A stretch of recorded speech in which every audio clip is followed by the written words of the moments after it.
Namaste.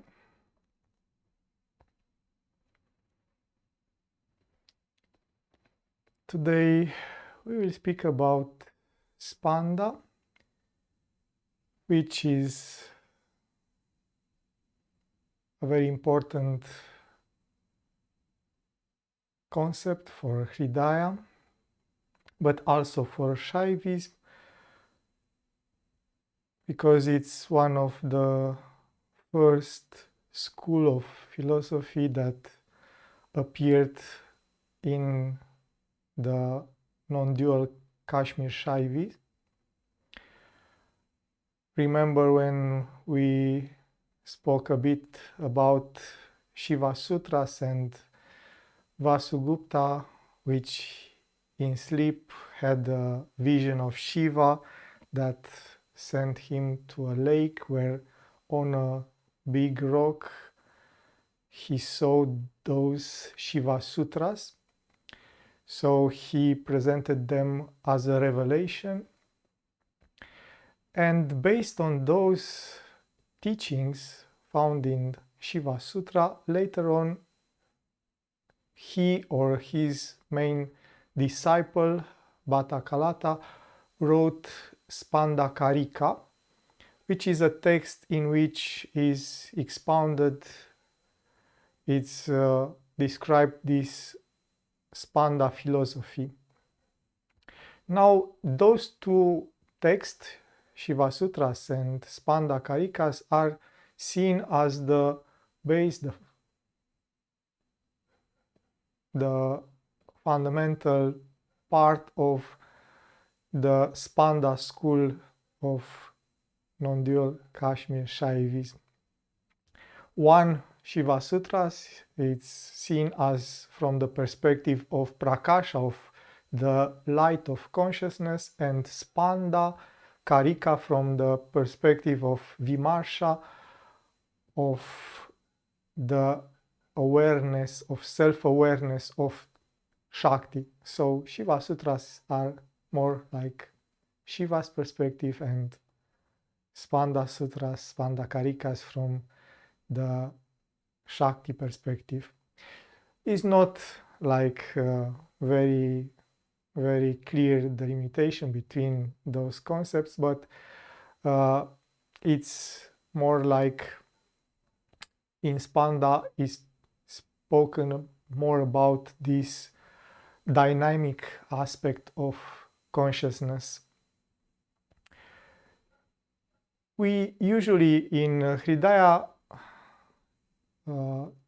translate Spanda by the tremor of the heart. But sure, it's just a way of translating this Sanskrit word to relate to that inner feeling of I am. And sure, the actual word from Sanskrit has a root, the word spand, which actually means tremble, quiver, to throb with life, to vibrate. And in Shaivism, it's also used another word, spurata, and a similar word is used also by Ramana Maharshi. He used Purana, which is very similar to Spanda, but it's more associated with light. So Spanda is more like a subtle vibration, a subtle movement, a subtle pulsation of life, but Spurata is more like the light equivalent. It's like a vibrating light. So it goes to shimmering, glittering, shining, dazzling. So this kind of light that vibrates. Because sure, the inner aspect of this subtle energy of existence can be manifested only sometimes only as a subtle, very subtle movement or vibration of pulsation of this tremor of the heart, but sometimes it's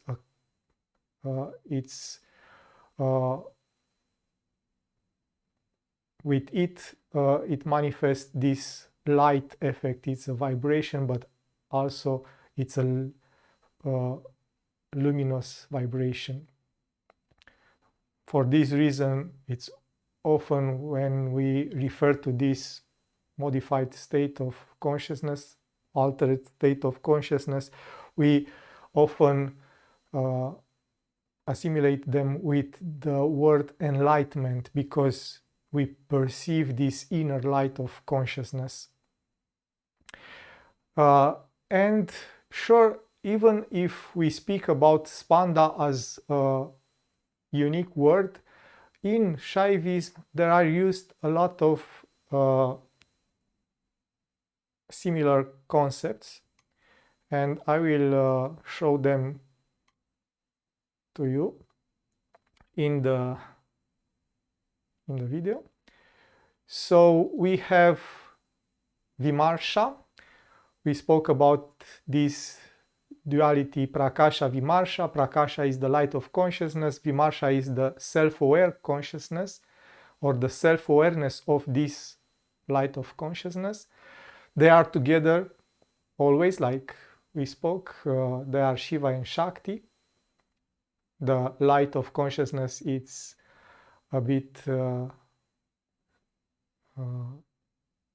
static, and the self-awareness is the dynamic aspect.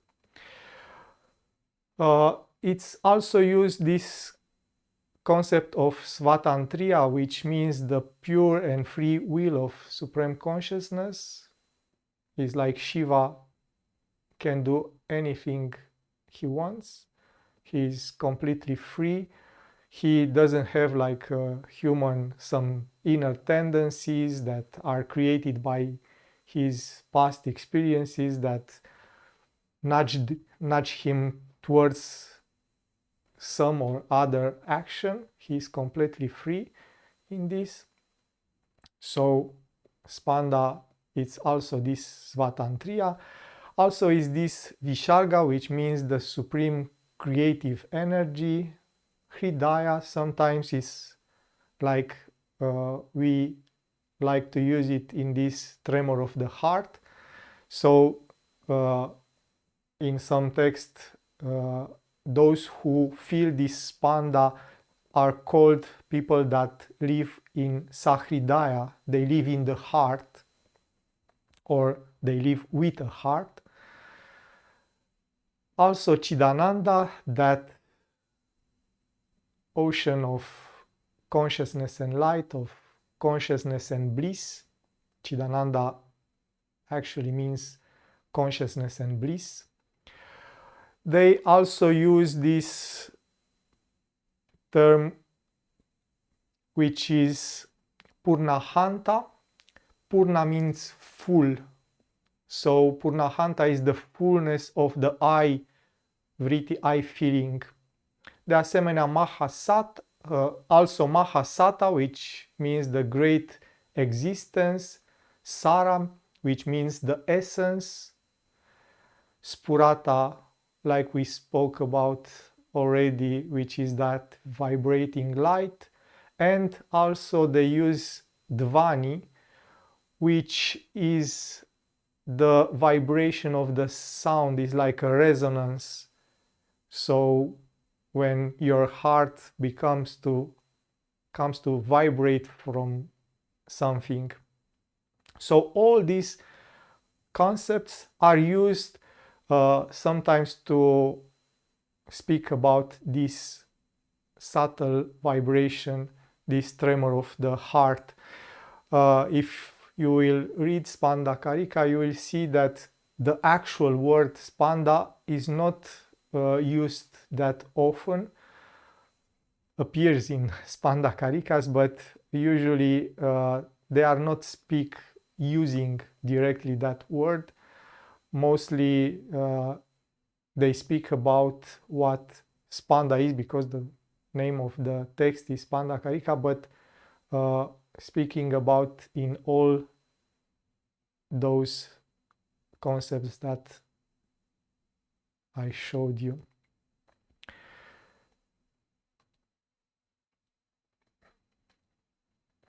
So let's get back to what Spanda means for non-dual Kashmir Shaivism. First of all, we say that it's a tremor, it's a vibration, and so. But we have to understand that in the divine consciousness, there is no space, there is no time. So usually when we think about vibration or tremor or any kind of movement implies that there is a space, that there is a movement from here to here and back. Vibration means that there is a high and low, and something move between those 2 points. But in the divine, there is no such thing as distance, or there is no such thing as space. So for the mind, it's a little bit paradoxical, confusing. How it's a vibration in this place where there is no space, there is no time. So for this reason, Spanda Karika starts with a metaphor in which the world is created and resorbed by opening and closing the eyes. Shiva is doing this thing. So when he opened the eyes, he sees the all creation, and the all creation is manifested. When he closed the eyes, the whole creation is resorbed, it's dissolved back into his consciousness. But even if we speak about this movement as two separate things, like there is opening, then there is closing, for Shiva those things happen in the same time, because there is no time. So they are simultaneous. So it's like the world is present and absent in the same time. So for this reason, this kind of is and is not is this vibration. So they speak about Spanda as the medium, the place in which all vibration is possible, or without it nothing is moving, nothing is vibrating. So it's like for this reason is associated with Vimarsha, with that self-awareness of that energy in which all things appear and disappear in the same time. Is this movement between transcendence and immanence, which is happening simultaneous. For our brains, for our minds, it's very hard to understand how this is possible. There are some theories, even in physics, that speak about that the world is actually manifesting and resorbing at a very fast pace. So it's like vibrating in this way. Actually, the energy sometimes appear like this. Is like a photon or an electron exist and exist not in the same time. So only when you measure it, you can fix it in the place and a time. Otherwise, there is this probability he is and he is not in the same time. So from this perspective, the universe is constantly appearing and disappearing from existence. And from the Shaiva point of view, this is that subtle movement manifesting and absorbing in the same time. Sure, this subtle vibration, that again, it is and it is not actually a vibration, is then reflected on different levels of existence. So what we actually feel and call it spanda, it's only a reflection of this divine movement, of this subtle movement that it's happening at the level of Shiva, of consciousness. And sure enough, to get back to the divine consciousness following this tremor of the heart, it's a very useful path. And for this reason, spanda, it's sometimes said to be the radiance of the pure I feeling, because it's actually, you see, because it's vimarsha, is that self-consciousness, that self-awareness, it is the source of aham vritti, of that I feeling. So for this reason we can call spanda as the fundamental dynamism of existence. That aliveness, that feeling that you are alive, but not as a rock or as a table. You are alive with that energy. And sure, when we will meditate today, we will take a longer meditation. It's actually the last subject that we present in this Shaiva journey. The next time we meet, we will just see all the things that we learn and try to get a view of them together. But today it's the last subject, so we will try to meditate a little bit longer on this spanda, on this tremor of the heart. And the first thing that you will see, I think, is this intensity of life, of being in existence.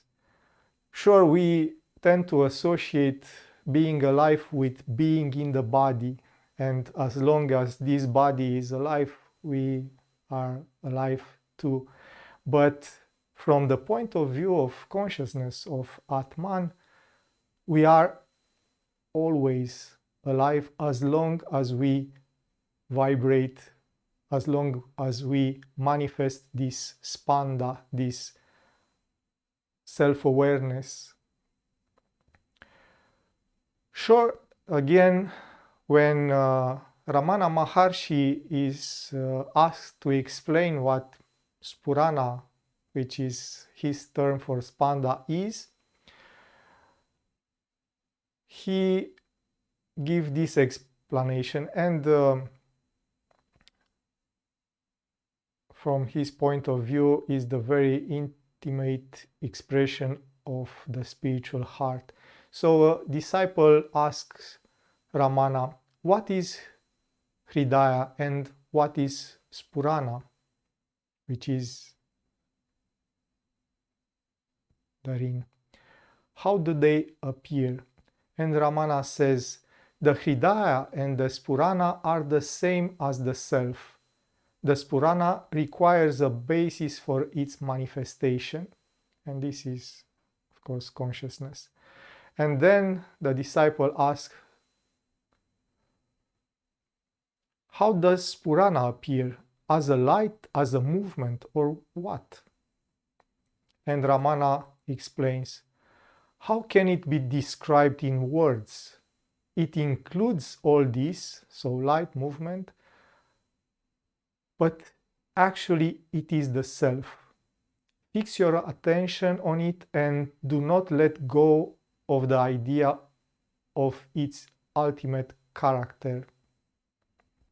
And then the disciple asks further, is the vibratory movement of the center felt simultaneously with the experience of pure consciousness or before or after it.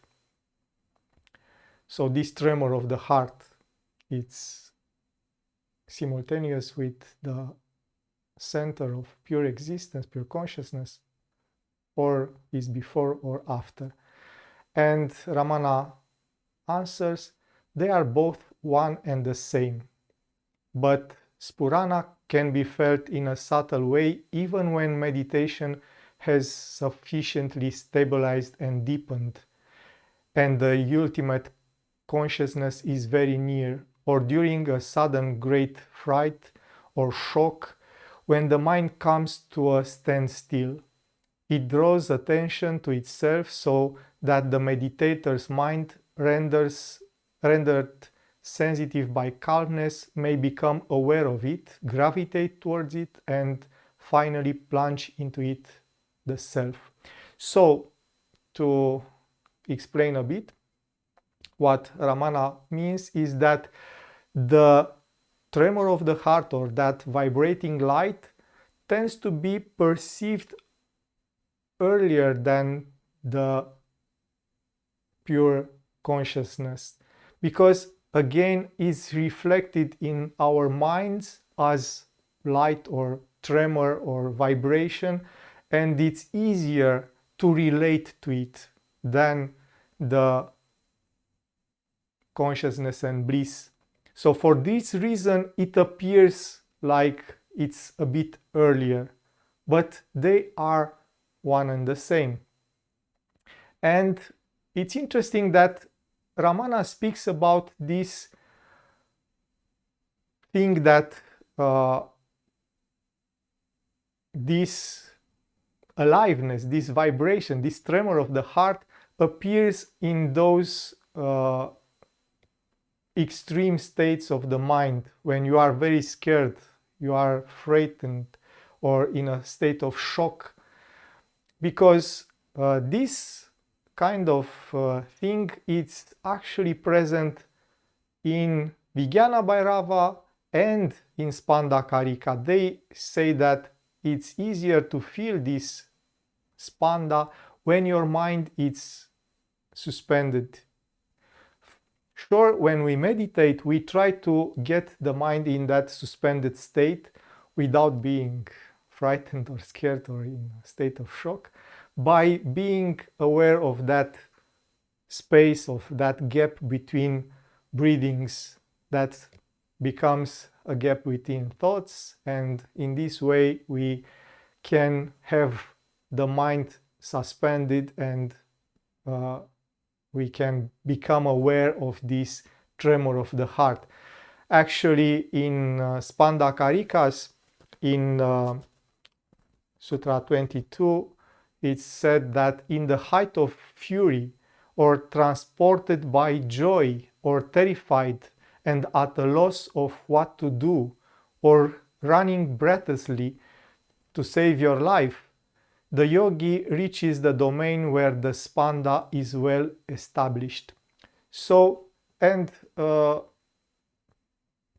there are similar things said in Vijnana Bhairava, in various sutras from Vijnana Bhairava, in which they use these kind of moments in which the mind is shocked, blocked, suspended, to shift the awareness towards this domain of spanda, this domain of the sacred tremor of the heart.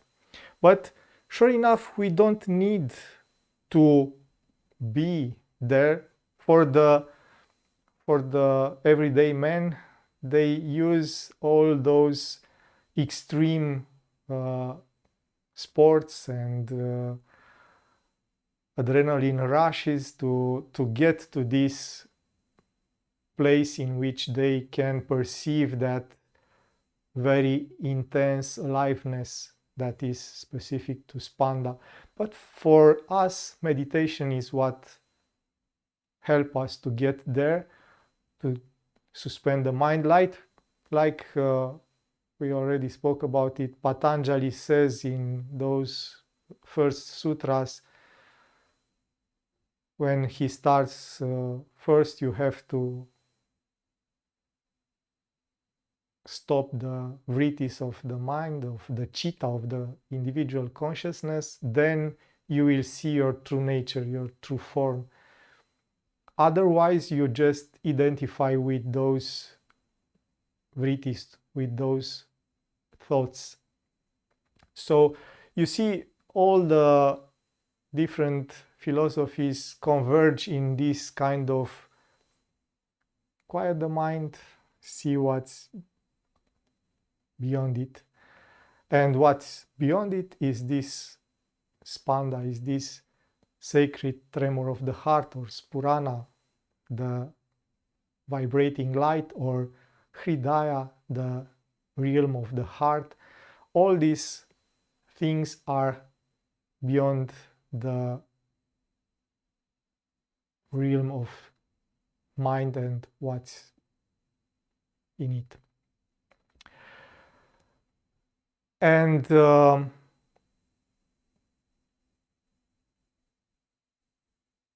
to speak a bit more about spanda,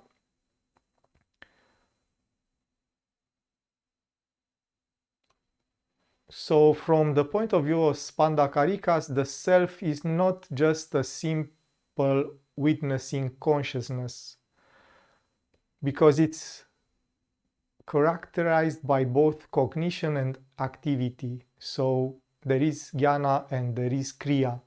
Kriya in this case means that flow of action that flows from the deeps of the consciousness, not karma, which is that attached action. So only when we become aware of this active self, so this self that is dynamic and not just witnessing things, but being in the heart of things, acting and witnessing in the same time, only then we can reach the highest state of being. So again, for this reason, spanda is another name for self-awareness, for that vimarsha, because it's this moving aspect of the consciousness.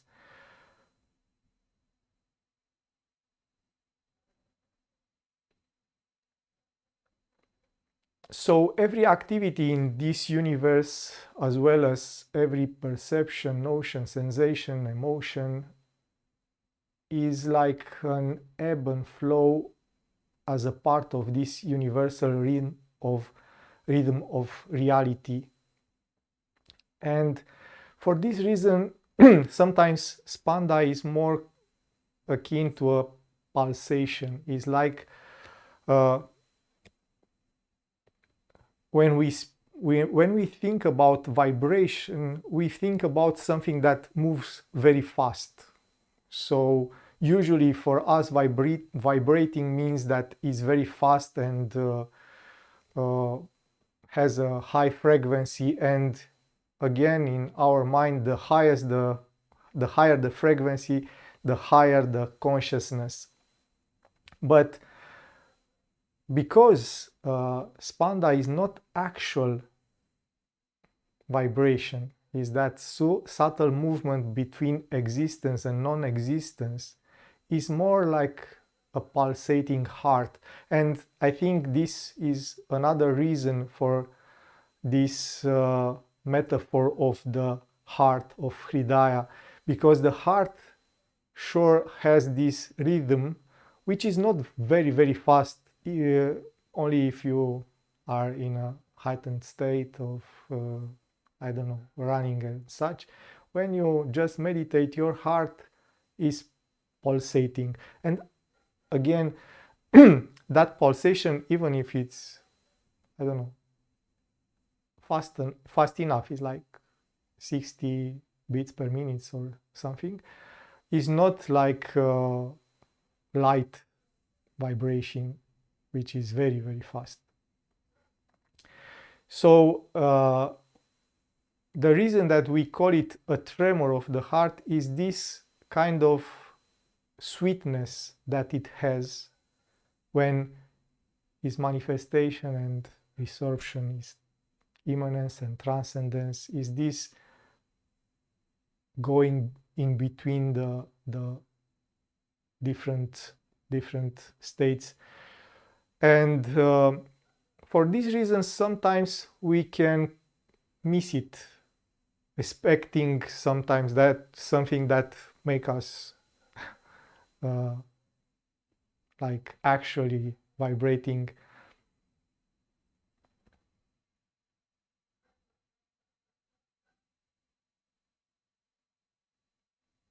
So someone asks something,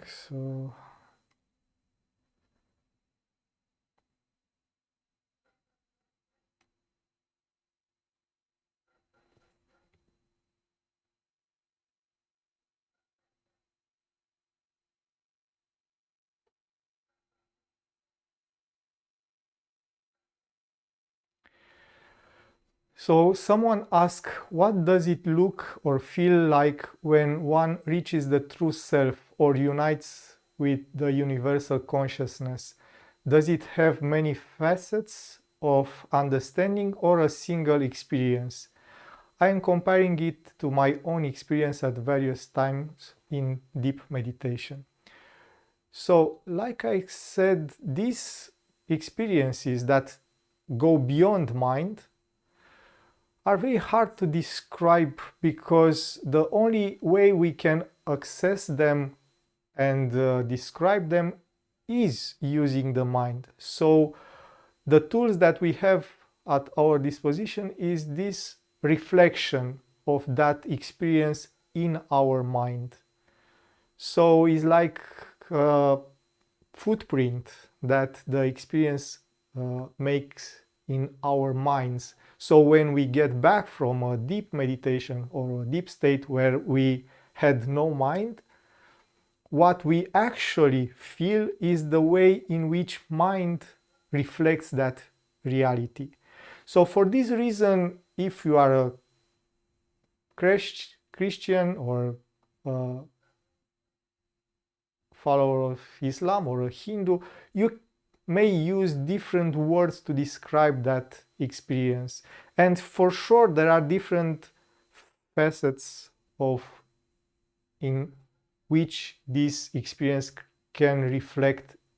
And for this reason, in all these texts, for the same experience, they use different words. Like you see, for Spanda, they use all these kinds of words, because the way in which you will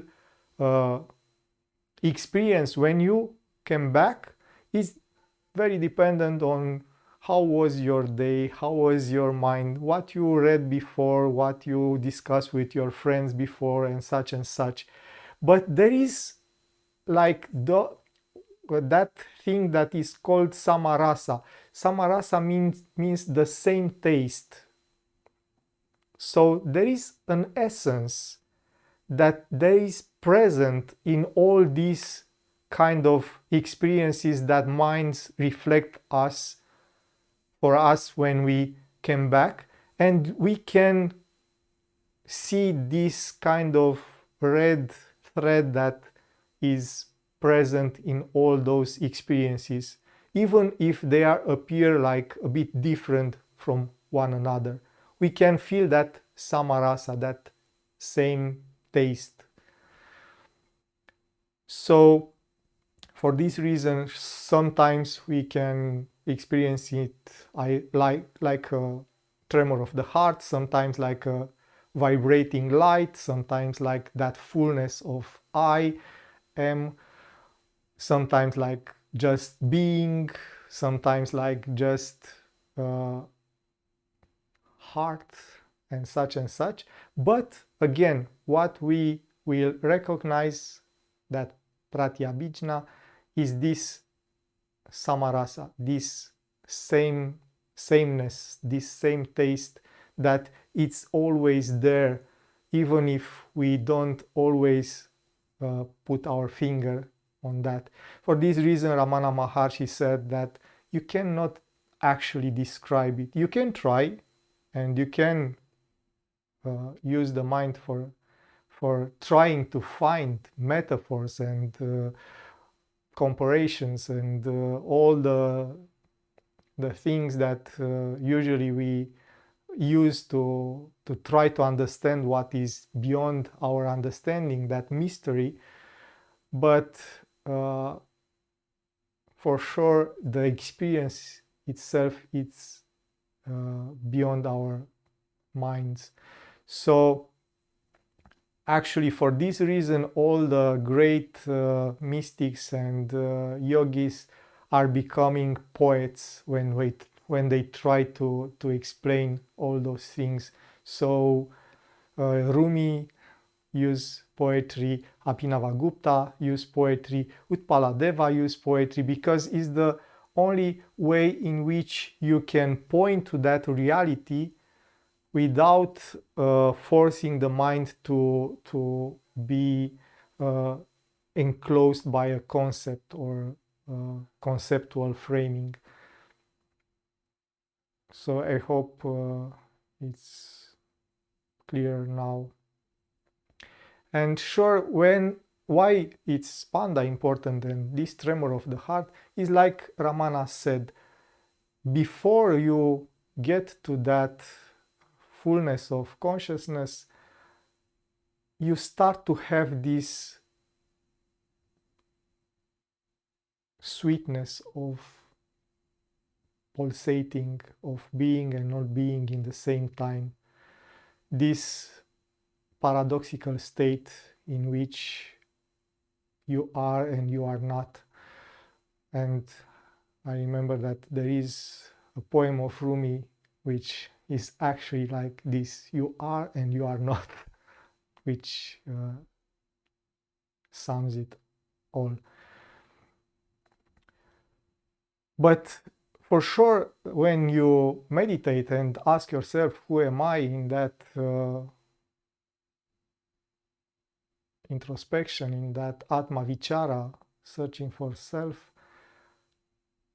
when the mind starts to be more quiet and to get out of the way of the experience, you start to feel this like intensity of being, like being is not just a thing, but it's I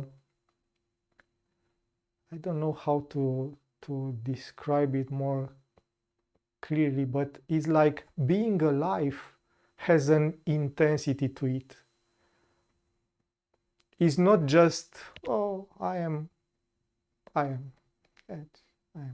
It's like you feel that I am has so much energy to it. So I think the first step is or the first thing that you encounter is that the existence in itself, that I am, starts to have this intensity to it.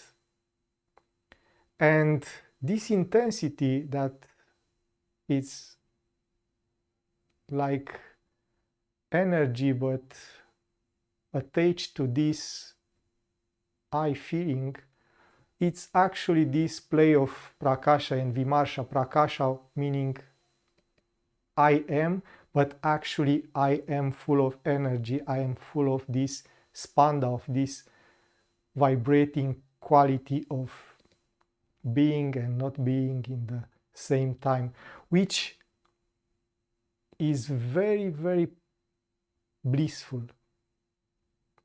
So this intensity of being is very, very blissful, and you don't feel like a causation, like because of this intensity I feel that blissfulness.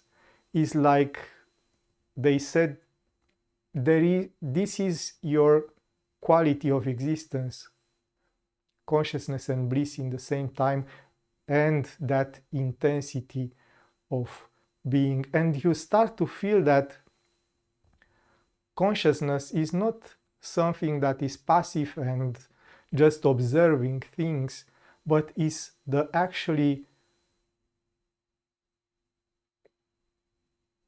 the substrate or the ground from which everything sprouts out, and has this aliveness quality. Is like when you see the ground and it's black and not much to it, but you can feel the life that can.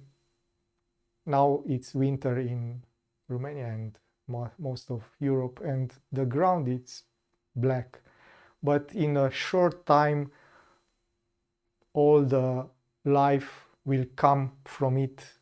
So you can see this in your consciousness. You can feel that aliveness in your consciousness that is just there, ready to sprout and to get back. So I think we can now get to meditate. So our meditation will be our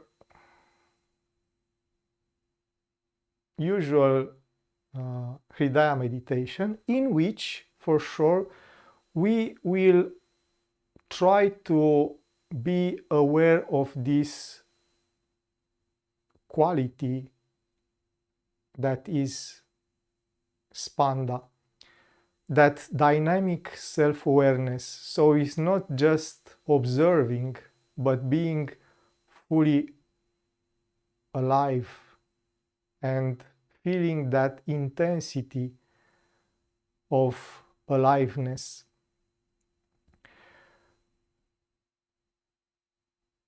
What it's important in this kind of meditation is to not try to use your mind.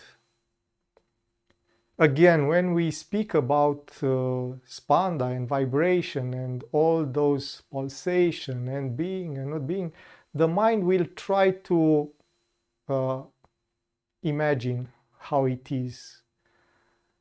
So, like we already said, what is important in this kind of meditation is to get the mind out of the way. And for this reason, we will use that gap between breathings to be in that in-between moment. Because again, the way that Ramana spoke about it, the way that Spanda Karika spoke about it, the way that Vigyana Bhairava spoke about it, is that moment in which you are in that suspended state in which you cannot let the mind think about anything. It's just pure and intense being. And you can actually think about those kind of moments. For example, you are sleeping and you hear a noise and you don't know. It's a mouse, it's a burglar, it's what it is. And for finding out, usually what you do is just trying to hear with all your might and intensity, just trying to hear. But usually it's just quietness, because most of the times there is no mouse, there is no burglar, there is nothing to disturb the silence. So imagine that intensity of trying to hear in the silence.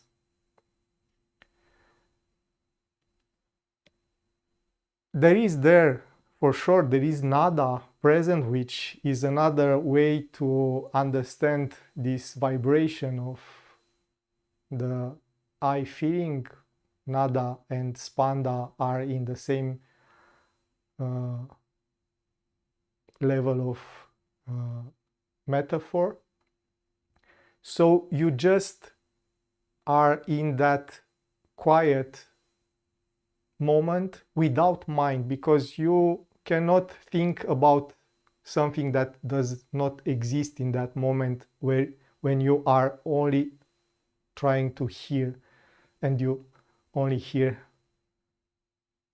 the silence.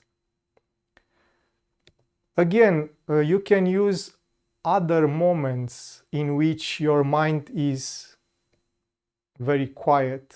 In Vijnana Bhairava, they said, sure, the moment in which you make love with your beloved one, and you are in that moment of orgasm, there is this suspension of mind. But in Vijnana Bhairava says, you don't need the love.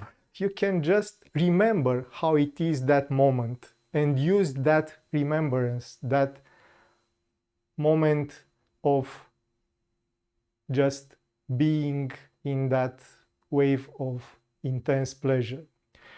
Again, in Vijnana Bhairava, there is said that imagine that you are very hungry. You didn't eat for a long period of time, and you have in front of you some food. What is the feeling that you have when you take the first bite? When you take the first bite, when you are very, very, very hungry, there is this suspension. There is just presence, just being in that intense sensation of food in your mouth, even if it's not the best or the tastier food. Because you are so hungry, you can just be in that moment.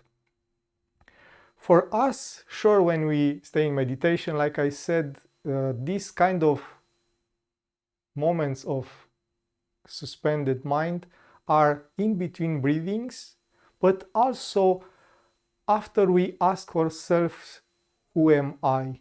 At the end of the question, if we just try to be the answer,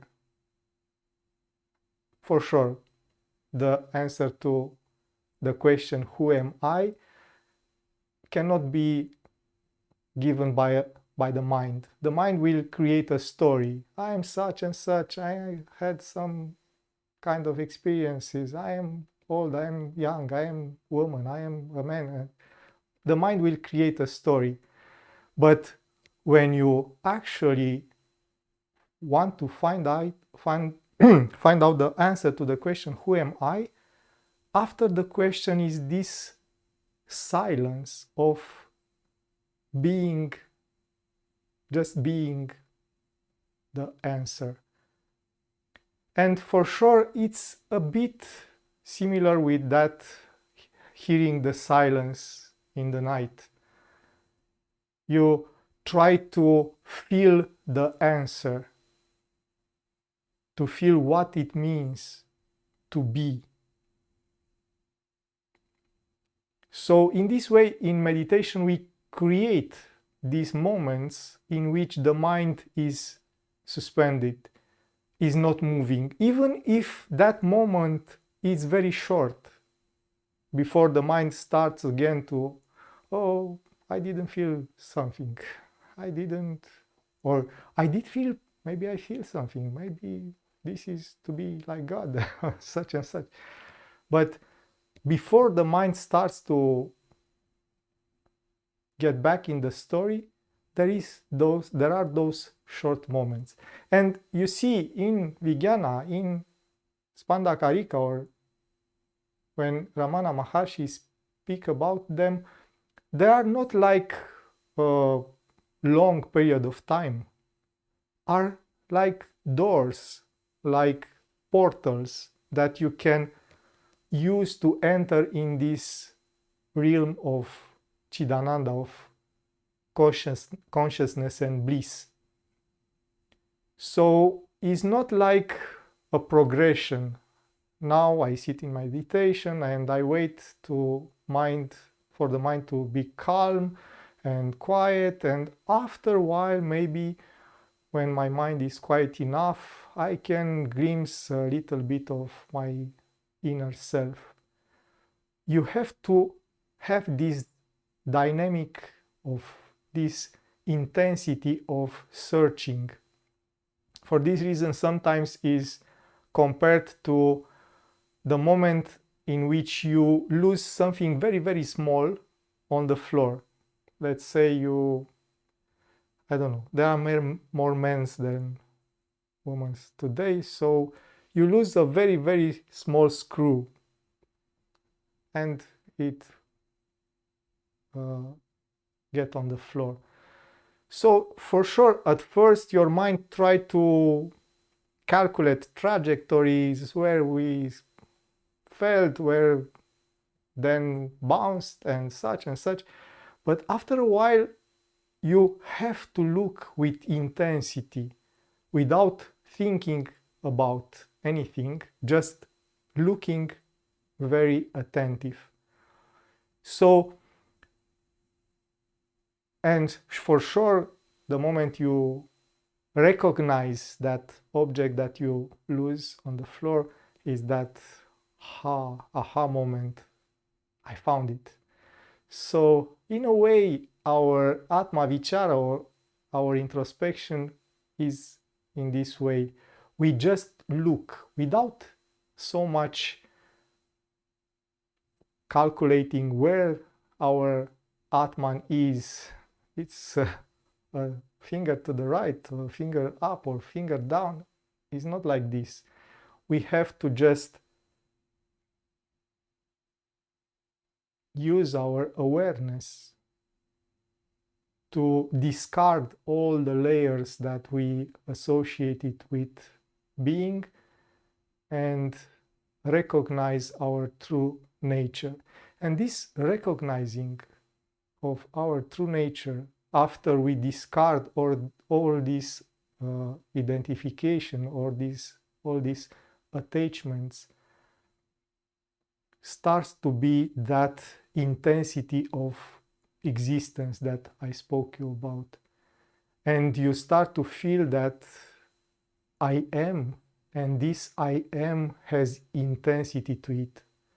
And it's not just intensity, it's a blissful intensity.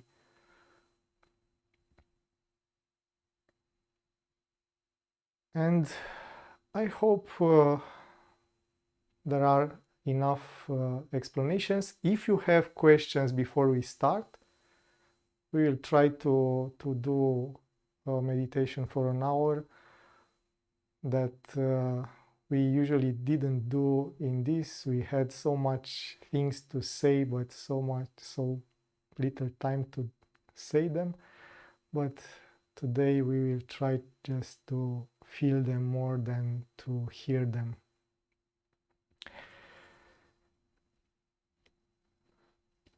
So, if there are no questions, let's get to meditation. And again, our goal is just let the mind quiet in a corner and be aware of that intensity of being, that spanda, that tremor of the heart, which is in the same time sweet. It's a sweetness to this just being, but in the same time that force, that power that comes from this intensity. It's a sweet power or sweet intensity. So we close our eyes, get in a good position for meditation with the back straight, the shoulders a little to the back, opening the chest.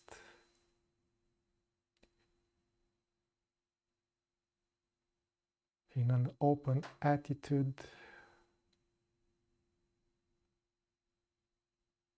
we find that inner balance between firmness and relaxation, that stiram sukham, that help us to remain still for a long period of time, transforming the stillness of the body in the stillness of the mind.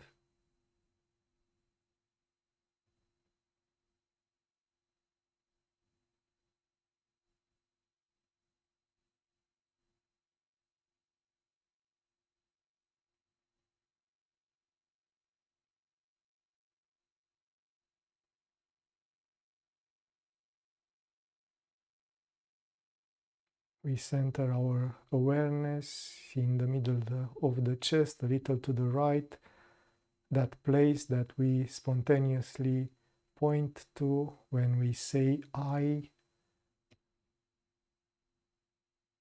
It's the door to our spiritual heart.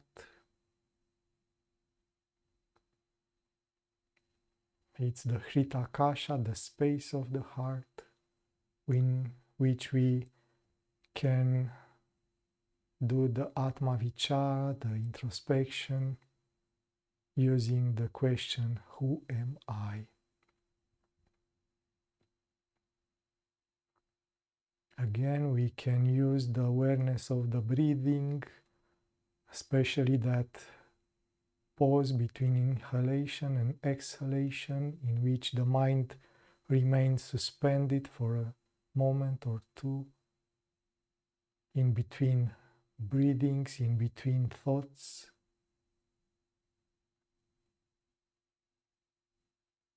In those moments, we can get a glimpse of this intensity of being,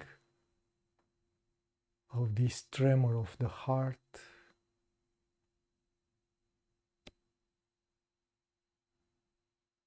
We ask the question, we are the answer.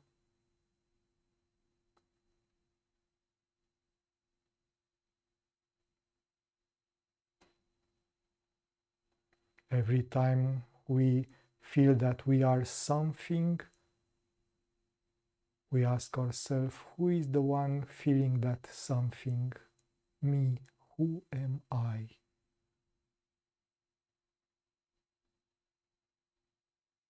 We don't stop asking the question until we just are.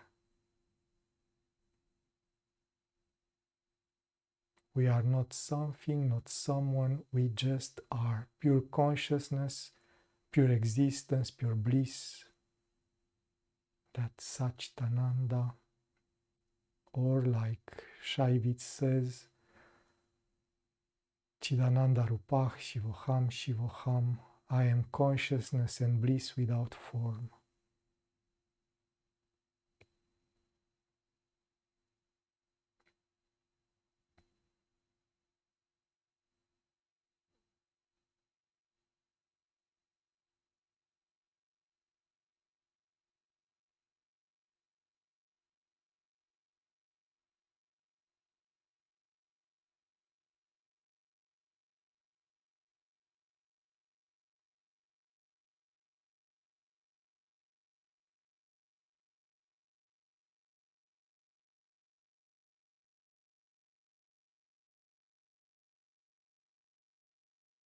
When we start to be aware of that tremor of the heart of Spanda,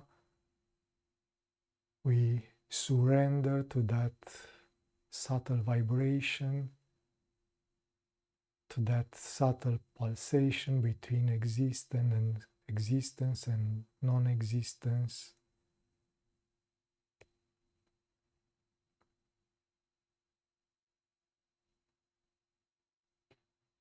We just surrender to that intensity of being.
Now slowly we get back to our usual awareness, keeping as a background that intensity of being, that sweetness of the tremor of the heart, and slowly we open our eyes.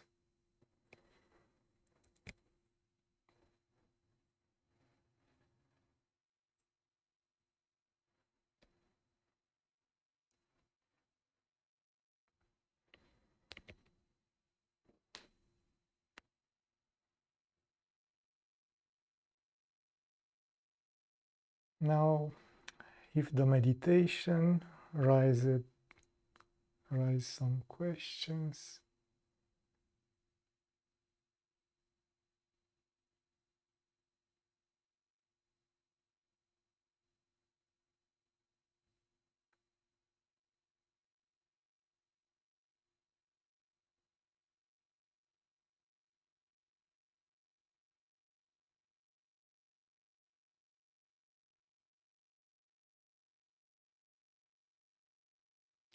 then thank you all for being here and for this wonderful meditation, and see you next week. Thanks so much. That was beautiful. Really appreciate it. Thank you. Thank you. Thank you. Thank you, Sebastian.